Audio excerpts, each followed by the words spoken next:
এবার আওয়ামী লীগের প্রায় 200 নেতাকর্মী ভিড়লেন বিএনপিতে। বিএনপি মনোনীত প্রার্থী ইঞ্জিনিয়ার মঞ্জুরুল আহসান মুন্সির সঙ্গে আওয়ামী লীগ সহ বিভিন্ন দলের প্রায় 200 নেতাকর্মী বিএনপিতে যোগদান করেছেন। 21 ডিসেম্বর রবিবার রাতে মঞ্জুরুল আহসান মুন্সির বাড়িতে যোগদানের পর ফুলেল শুভেচ্ছা জানিয়ে নেতাকর্মীদের বরণ করে নেন ইঞ্জিনিয়ার মঞ্জুরুল আহসান মুন্সি এবং তার ছেলে কুমিল্লা উত্তর জেলা বিএনপির সিনিয়র যুগ্ম সাধারণ সম্পাদক ব্যারিস্টার রেজবুল আহসান মুন্সি। যারা পক্ষে আছেন এরা আওয়ামী লীগ বিএনপি জাতীয় পার্টি সবার বিরোধভাবে কিন্তু এখানে আছেন। কেননা আমরা জানি যে সালগড়ের রাজনীতিটা অস্ত্র সবগুলা ইউনিয়নের দিকে দেবিদ্বার উপজেলার 1 নম্বর বড় শালঘর ইউনিয়ন পরিষদের সাবেক চেয়ারম্যান এবং ইউনিয়ন আওয়ামী লীগ নেতা জহিরুল ইসলাম ওরফে ঝাড়ু চেয়ারম্যানের নির্দেশে দেবিদ্বার উপজেলা স্বেচ্ছাসেবক লীগের সহসভাপতি আলম হাজারি ও আওয়ামী লীগ নেতা টিটু মাইসানের নেতৃত্বে এই যোগদান কার্যক্রম সম্পন্ন হয়। তবে চিকিৎসাজনিত কারণে জহিরুল ইসলাম বিদেশে থাকায় যোগদানের অনুষ্ঠানে উপস্থিত থাকতে পারেননি।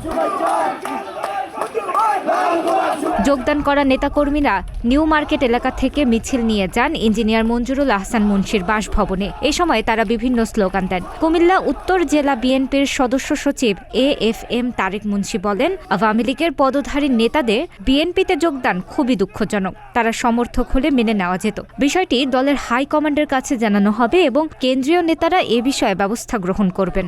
আমি কিন্তু কোনো সময় উন্নয়ন ছাড়া কোনো কথাবার্তা বলি নাই। কেউ আমাকে বলতে পারবে না যে এমপি সাহেব মঞ্জুর হাসান মুন্সিকে 1 কাপ চা খায়া এই কবরস্থানের জন্য 10 টন গম বরাদ্দ দিছি। কেউ বলতে পারবেন? প্রমাণ নাই। আমি শুধু খলিলপুর বাজারে ওই আবু মেম্বারের সমিলটার পাশে দিয়া একটা ছোট্ট গোলগুলার দোকান আছে, আমি জানি না আসলকে চিনেন না, যাই না, যেটা আসলে গোল করে দিয়ে গেল। আমি ওইখানে গেলে পরে ওইখানে বৈশা ওই যে বাসার মাথার টুলটা আছে বৈশা গোলগোলা খাইতাম। লোকজন আইতো, তখন দেখলাম যে প্রথম যেটা বুঝতাম আর কি, ওই বাজারের ভিতরে হাঁটতে গেলে কালো পানি, মানুষ হাঁটতে পারে না। আমি কি ব্যাপার তোমাদের বাজারের মধ্যে এরকম অবস্থা কেন? স্যার কেউ দেখে না। আচ্ছা ঠিক আছে। আমি সাথে সাথে টেলিফোন করলাম ওকে ইঞ্জিনিয়ারকে ওকে, ওনারা আসলেন, বললেন যে স্যার কালকে থেকে এইটার সমস্যার সমাধান করে দেবো। সেই যে বাজারের ভিতরে রাস্তাগুলি পাকাকরণ, সেই পাকাকরণ কিন্তু শাল করে যা ঠেকছে, কাজ করে গেছে। আরেকটা কথা, রাস্তাঘাট পাকাকরণের শালগড়ের ঐতিহ্য আমি প্রথম শুরু করি।